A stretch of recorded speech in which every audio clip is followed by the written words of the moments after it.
Did a member of Congress just intimidate a witness in front of Congress? You're about to hear from someone who saw it firsthand, Dr. Dina Grayson. Please subscribe and share with your friends. Dr. Dina Grayson is on the line with us. She is a physician and an MD. She's a biochemist, a PhD, and a former Democratic candidate for Florida's 9th District in the U.S. House of Representatives. Dina Grayson, D-E-N-A, Grayson, Grayson.com, like as in Allen, is her website, and her Twitter handle is Dr. Dina Grayson, Dr. Dina Grayson. Dr. Grayson, welcome to the program. Thom, thanks so much for having me. So I was watching TV, and Alan Cohen was testifying, and I'm looking over his shoulder, and I see this woman sitting in the back row, and I said to Louise, she looks awful familiar. Is that Dina Grayson? Was that you?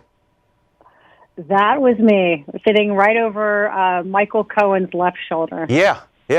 So what, as somebody who is not just a smart person, but also, very engaged in Democratic Party politics, what was your sense of what happened in that room that we might not have gotten from watching it on TV? What did we miss?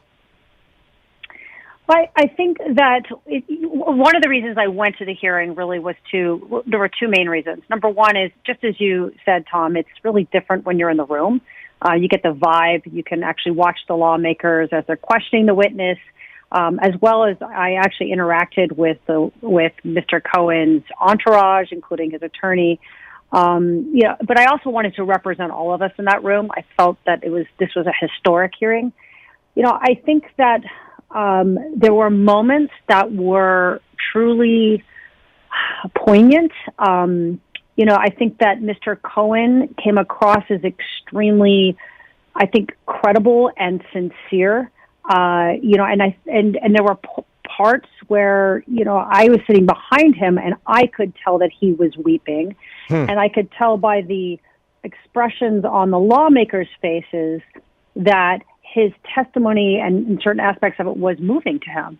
And I actually spoke with some of the members afterward about that as well. And I saw that in the wrap-up. That was when it was most clear to me that was you sitting behind him, and you were nodding your head along with him as he was responding in some way. As he was making his closing statements, and then when Congressman Elijah Cummings was speaking, and it nearly brought me to tears. What were one of the things we rarely saw were the faces of the Republicans in the room, unless they happened to be on camera because they were speaking. How were they dealing with this? I mean, they're all there trying to defend a clearly criminal president, or a president who's engaged in criminal acts, shall we say. He has not yet been convicted. And here were these allegations of criminality, and really they didn't even want to go near this. How were they reacting? What were you seeing there?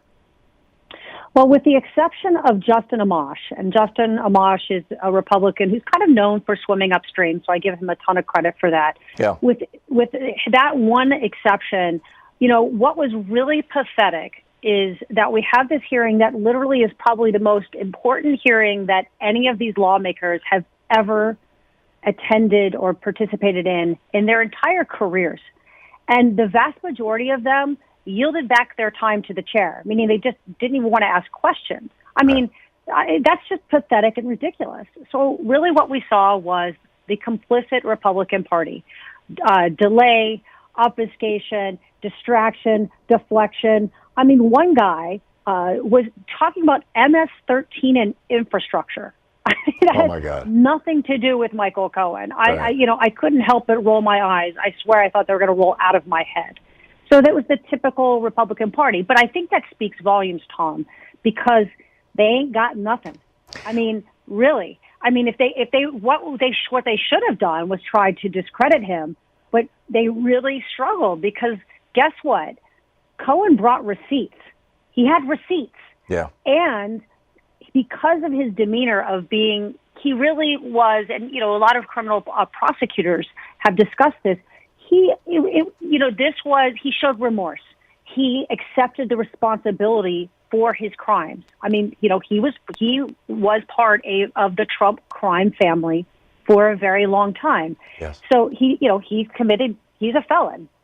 And he readily admitted it. And he expressed regret and remorse and shame. And, I spoke with Mr. Cummings, Chairman Cummings, after the hearing for quite a while. And, the word that we both said was redemption. And I think that was really what Mr. Cohen was going for. And I think he got it. And I think that the Republicans saw that. I think, they did a very poor job. But then again, there is no defense for Donald Trump. Yeah, no, I get that. And I think everybody watching TV got that. And that's why I was curious to ask you what were the things that we missed. So my last question has to do with Matt Gaetz, or Gaetz, Gaetz, this guy who tweeted, this Republican congressman. Is he from Florida? Am I remembering that? Oh, goodness. Yes, he is. Yeah, okay. That was my recollection. On our state. Yeah. And he tweeted the day before the testimony, or 2 days before the testimony, to Michael Cohen, saying that his wife wouldn't be faithful to him while he's in prison, and basically threatening him. He had to walk that back because Nancy Pelosi, I think, threatened him with an ethics inquiry, which apparently is happening anyway. The Florida bar is now looking into whether they should even pull his law license. But this guy is like, that was like the kind of thing that you would expect out of the Genovese crime family. The remaining patriarch of which, by the way, day before yesterday or yesterday, made a comment to a reporter that he thinks that Cohen will not survive going to prison. Because he said the people in prison love Trump, and they're the white supremacists in prison. One of the major the major gang among white people in prison are these various white supremacist groups, and they will take him down, which is a chilling thought. But I understand that Mr. Gaetz, Congressman Gaetz, was in the room and was positioning himself so that Michael Cohen could see him, so that he could basically stare at Cohen and threaten him. That's what I read, but I wasn't in the room. You were. Is that what happened? Tom, that is 1,000% what happened. And in fact, I did take a picture of him. You're not really kind of supposed to, but I couldn't help it. I was stunned. First of all, this guy, Matt Gaetz, he's not even on the committee. Right. So and he shows up. Shouldn't he be doing his job? So he shows up to this committee hearing the day after this threatening tweet, which frankly was witness intimidation or witness tampering, which is a felony. And Congresswoman Plaskett actually recommended that he be investigated criminally, and I fully agree with that. And he was staring down Cohen. I have a picture of it. I just couldn't believe it. Yeah. He was literally staring him down with his arms crossed. And in particular, it was during the time that Michael Cohen was testifying about the bombshell phone call between Roger Stone and Donald Trump, where Roger Stone was telling Mr. Trump about his phone call with Julian Assange, and that WikiLeaks was going to dump the emails that had been stolen by Russia. Total collusion here, smoking gun, and he was staring down Cohen. It was unbelievable. It's incredible. It was like out of The Godfather. Yeah, literally. And apparently, while Trump was flying back from North Korea or sometime around there, Trump used the equipment of all that super high tech stuff on Air Force One to be able to call anybody anywhere. And according to several people who overheard the conversation, he called Congressman Gaetz and thanked him for going after Cohen like that. Well, look, Trump, the Trump family, their business model has been to launder money for the mob for decades. Yeah. Trump's father laundered money for the Italian mob, and his son Donald has been laundering money for the Russian mob for a very long time, as the American public is going to hear when Felix Sater, who is a convicted Russian mobster and has been an FBI informant for decades, he's going to testify openly in front of the House Intelligence Committee in the middle of the month, on March 14th. Yeah. And look, not only did he have an office in Trump Tower, this mobster, Felix Sater, his office was on the same floor as Trump's and became Michael Cohen's office. I did not know that. I learned that from Mr. Cohen during the hearing, which was just stunning.